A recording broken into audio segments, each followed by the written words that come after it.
film a quick little point as it struck my brain.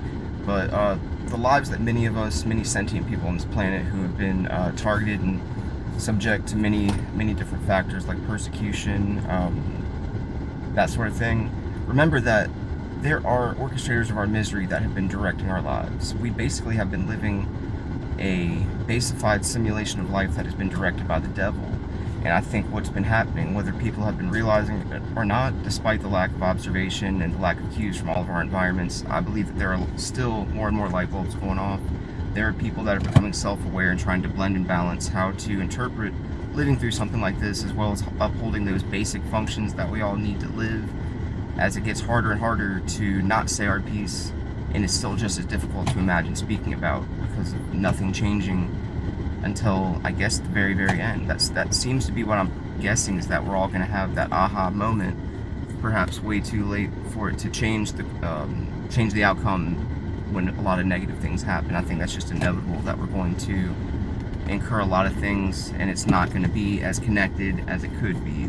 In fact, there's a huge emphasis on there being a disconnect whenever light bulbs do go off. You know, they don't want many light bulbs in the same room going off, because then you have something going on there. You know, we're all going to have to reach farther than we ever wanted to, and it's going to not ever feel good until we succeed at what we do. You know, it's not a world where we're going to be able to tangibly exchange all this information and bounce ideas and network productively, because it just doesn't work like that. I think we live in a world where we have to go reveal ourselves on foot. We have to go explore. We have to allow some happy accidents to happen. You know, the things that we plan to do are always going to be stifled. There's always going to be some critic or somebody in the background that is subtly guiding a situation into or out of troubled waters, so to speak. You know, there's many factors. There's no clear-cut trajectory. You have to accept that you're going to go on and off the beaten path a lot, and it's going to have to be the path of most resistance if you want to make it to the best outcome. You know, the path of least resistance is what everybody walks, and they're all walking into hellfire, quite literally. But our environments themselves, you know, when you become enlightened or you have an epiphany, that's when you may begin to notice that your environment will change. It's because your environment is manipulated to your detriment, depending on the strength of your good idea and what your good idea symbolizes. If your good idea symbolizes that there's much at play and many at fault, then you're probably not going to be well received. But you would be well received by people like me. You just won't be well received by them. Mum will be the word. It'll get weird and awkward the more real you get. And I sense there are others like me that are feeling more and more different. Like, every day that passes, I feel more and more like a different sort of human being than I used to be.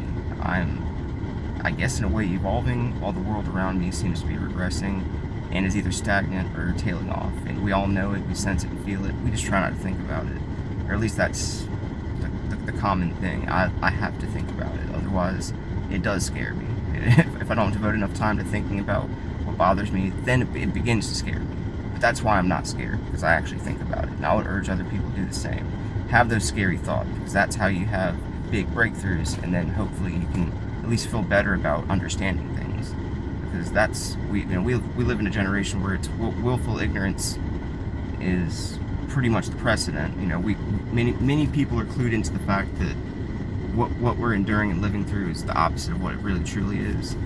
But I think there's going to be a counterculture, like I keep thinking, that's going to pick up the pieces and figure out what to do with this mess, because it's certainly going to be a mess, and it's going to never be explained. We're going to have to just be smart and try to facilitate a message that can be easily interpreted, because everybody sees it differently, I'm sure, and nobody ever wants to be wrong.